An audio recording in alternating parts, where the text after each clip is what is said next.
just the outpour of love for the families. It gets me emotional. A community still standing strong 1 year after the murders of two young girls. Over 500 people gathered tonight at the Delphi United Methodist Church. They were meeting to remember the lives of Libby German and Abby Williams, two girls whose lives ended way too soon. It was a warm February day last year when Abby and Libby decided to go for a hike in the woods around Delphi. Little did their families realize it would be the last time they would see them alive.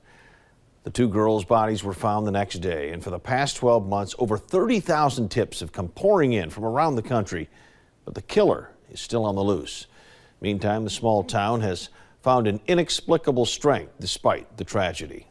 After it happened, we became closer. We looked out for each other, I think, more.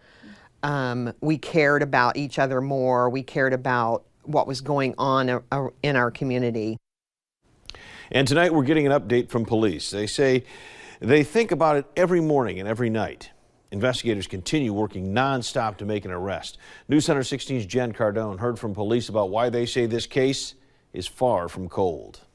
It's a case that has shaken the Delphi community for a year now, and memorials like this for Libby German and Abby Williams are throughout the town. Tonight, police say they're one good tip away from catching the suspect. Where the water stays in motion and another day about to pass, we meet with investigators. I came to plead and implore you to keep this out front and center. Near where Libby German and Abby Williams took their final steps. It's personal to me because those two young girls were everybody's daughter in this beautiful place that represents the very best of humanity. And look what happened. A sketch of the suspect and a wanted ad for him lay in a memorial for the girls. There's this notion that this is cold. It's not cold. This is not going to be cold. Police say they've released what they need to on the suspect, this sketch and an audio recording of his voice. We think that we've released enough now that if there's a possibility of identifying the killer based on that photograph, we'll be able to do that. But not everyone agrees because there's a video the police have. I just think it's time they need to give the community more to work with. You know, give us a snippet of the video.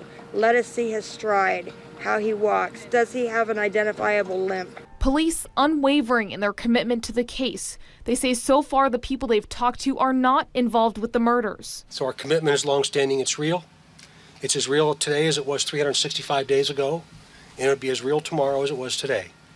We are not going away. We are not going away. If you have that one tip that will lead investigators to catching the suspect, they want to hear from you. Police say they will protect anyone who comes forward with information.